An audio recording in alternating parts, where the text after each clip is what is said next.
Halo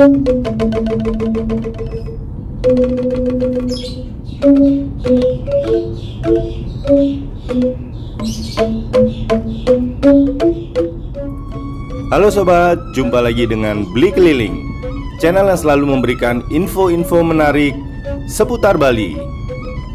Bli akan mengajak sobat semua ke salah satu objek wisata yang merupakan ikon pariwisata Bali, yaitu Pura Tanah Lot. Akses menuju ke Pura Tanah Lot bisa melalui Jalan Raya Canggu atau dari Jalan Raya Mengwi, melewati Desa Pandak Bandung dan Desa Pandak Gede, lalu masuk ke Desa Beraban yang merupakan lokasi dari Pura Tanah Lot. Untuk masuk ke objek wisata Tanah Lot ini, kita harus membayar tiket masuk sebesar Rp20.000 per orang dan biaya parkir Rp5.000 untuk kendaraan roda 4, Rp2.000 untuk kendaraan roda 2. Di sini sobat nggak usah khawatir kehabisan tempat parkir, karena lahan parkirnya disediakan sangat luas, bisa menampung puluhan bus dan juga kendaraan roda 4, walaupun di saat ramai sekalipun. Sedangkan saat ini emang relatif masih sepi, jadi lahan parkirnya masih banyak yang kosong.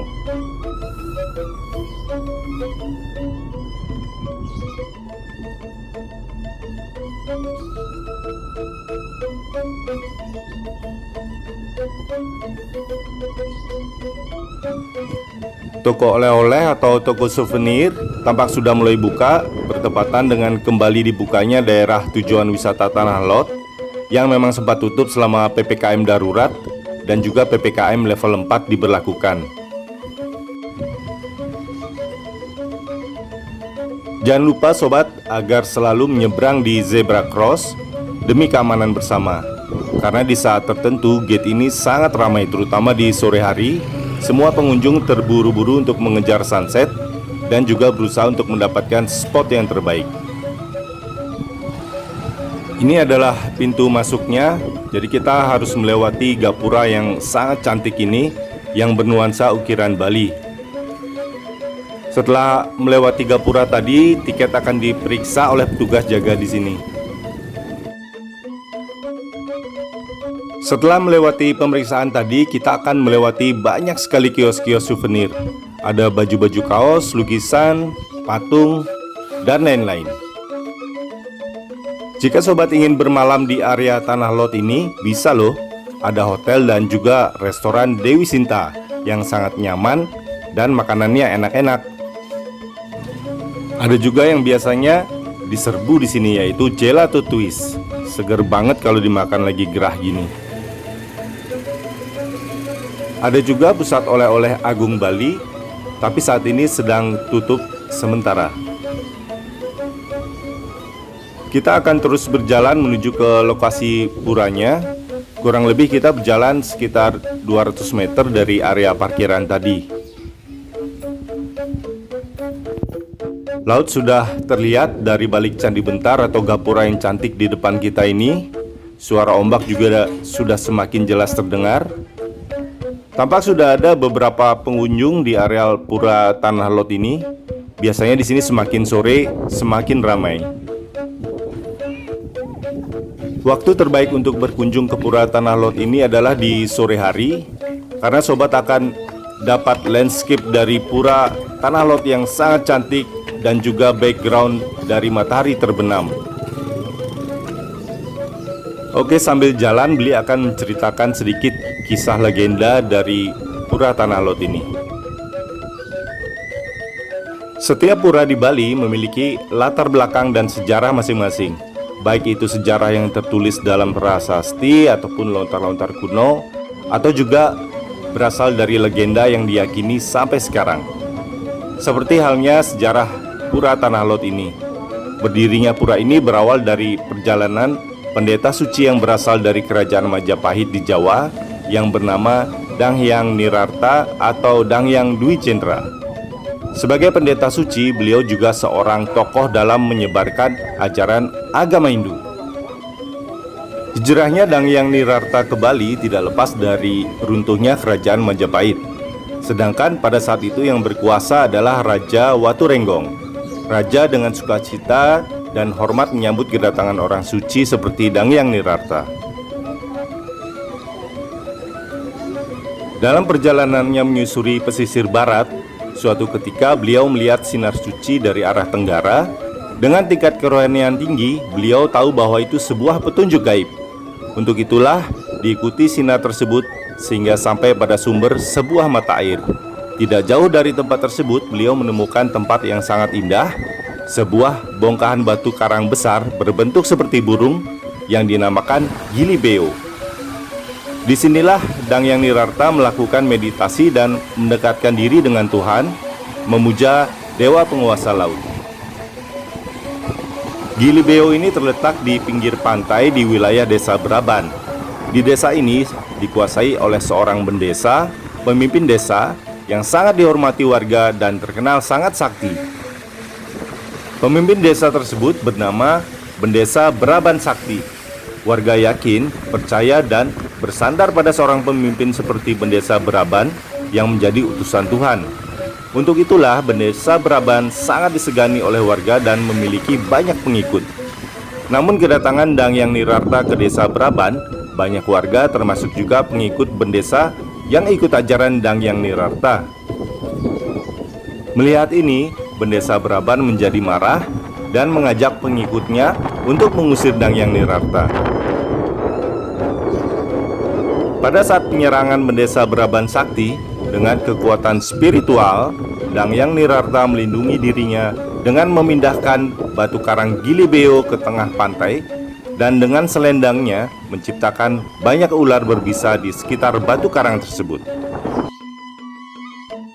Sampai sekarang, keberadaan ular laut tersebut masih ada. Warnanya hitam dengan belang-belang putih kuning dan berekor pipih. Ular ini diyakini sebagai penjaga pura dan siap menyerang bila ada yang mengganggu keberadaan pura. Sedangkan bongkahan batu karang tersebut dinamakan Tanah Lot yang akhirnya didirikan sebuah tempat suci bernama Pura Luhur Tanah Lot. Menyaksikan kesaktian dan kekuatan spiritual Dangyang Nirarta, Bendesa Braban menjadi kagum dan akhirnya menjadi pengikut setia sang pendeta dan ikut membantu penyebaran agama Hindu kepada warga setempat. Sebagai tanda jasa sang pendeta dalam membantu penyebaran agama, diberikanlah sebuah keris bernama keris Jara Menara atau keris Ki Baru Gajah. Sampai saat ini, keris tersebut masih tersimpan dengan baik di Puri Kediri. Demikianlah sekilas sejarah atau legenda dari Pura Tanah Lot. Mohon maaf jika ada salah, silakan dikoreksi ya sobat. Di atas goa tadi banyak terdapat kafe-kafe yang menjual minuman segar seperti es kelapa muda, koktail, soft drink, dan lain-lain untuk menemani sobat menyaksikan sunset yang luar biasa dari Pura Tanah Lot ini.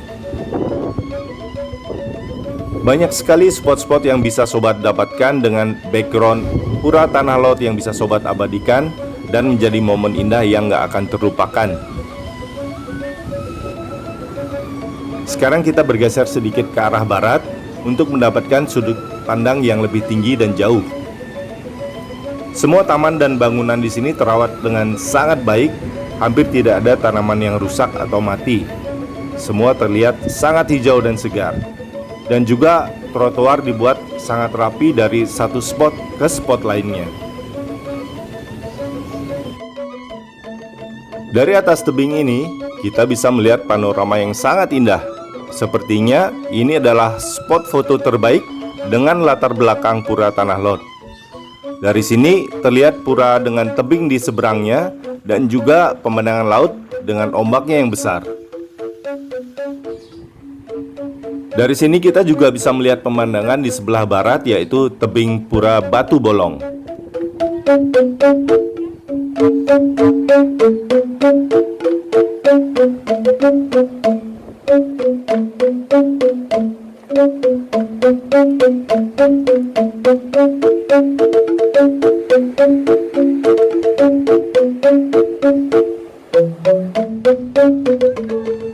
Hari sudah semakin sore dan Bli memutuskan untuk tidak menunggu sampai sunset.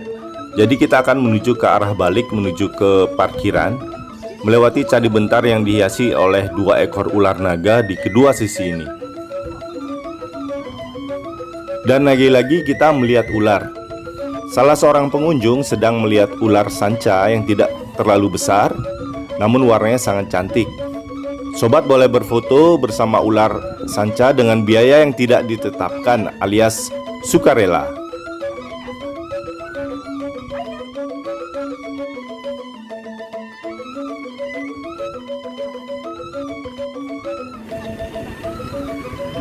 Sekarang kita sudah ada di parkiran lagi.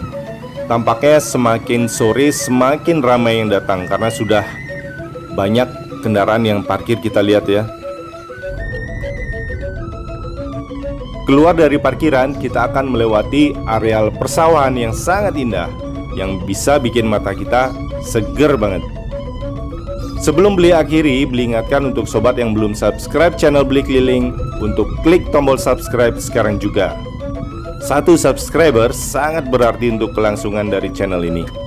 Sobat juga boleh share video ini ke teman atau keluarga, karena hal yang baik akan menjadi semakin baik jika kita mau berbaik hati membagi kebaikan tersebut ke orang-orang yang terbaik. Suksma, terima kasih. Thank you sobat Beli Keliling semuanya. Salam brum brum. Ciao.